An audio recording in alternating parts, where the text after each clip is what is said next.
हम लोग शान शौकत के चक्कर में बच्चों की शादी करने के लिए, अपनी शान दिखाने के लिए कर्जा लेकर शादी करते हैं।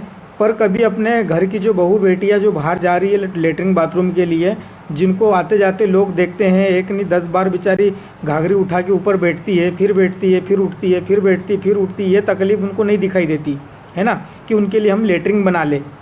वो लेटरिन सरकार देगी अगर 12,000 रुपये तो ही बनाएंगे। अबे तुम्हारी जिम्मेदारी नहीं बनती कि हमारी बहू बेटी को कोई तकलीफ़ है तो उसके लिए लेटरिन बनाए, और बनाएंगे भी तो प्लास्टर नहीं है, कोई ये नहीं है, कोई अबे लाखों रुपए कर्जा लेके तुम शादी करने को तैयार हो, लेकिन घर में बहू बेटियों के लिए एक अच्छी बढ़िया टाइल्स वाइल्स नल वल पानी वानी की व्यवस्था करने को तैयार नहीं हो, है तो ऐसे समाज सुधरेगा।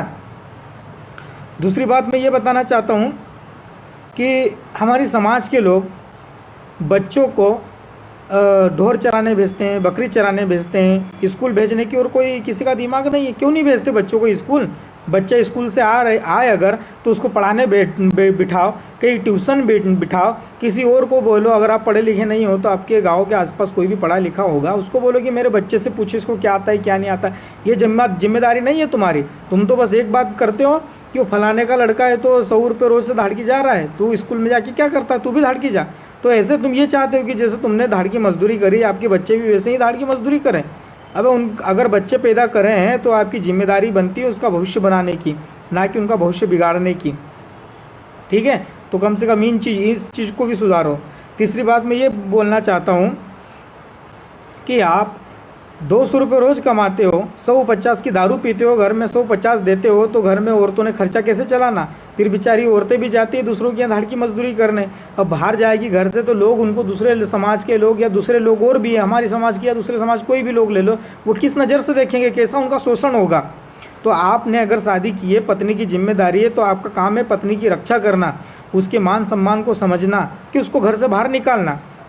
मैंने भीलों की औरतों को, हरिजनों की औरतों को देखा है धाड़की करते, मैंने दूसरी समाज की औरतों को धाड़की करते नहीं देखा।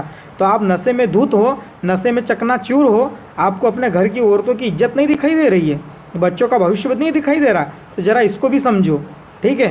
चौथी बात में ये करना चाहता हूँ कि ST/SC एक्ट और आरक्षण को जो दूसरी अपर कास्ट के या उच्च समाज के लोग हैं जो ख़त्म करना चाह रही, आज ST/SC एक्ट से ही हम लोगों का थोड़ा बहुत वजूद बचा है, हमारे अधिकार है, और आरक्षण से ही हमारे आदिवासी और हरिजन के लोग कुछ नौकरियां कर रहे हैं। अगर ये चीज़ नहीं होती ना तो हम नौकरियों में नहीं होते, हमारी समाज थोड़े मजबूत नहीं बनती। ठीक है। और ये अधिकार दिए बाबा साहेब भीमराव अम्बेडकर ने, ना कि शंकर भगवान ने, ना कि कृष्ण भगवान ने, ना कि पार्वती जी ने, और ना कि किसी और भगवान ने। ठीक है।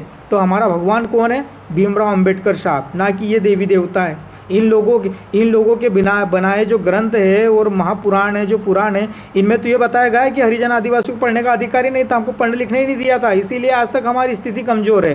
तो ये चीज़ भी तुमको नहीं पता है, फिर भी तुम पूजा पाठ करोगे, कोई बात नहीं, हम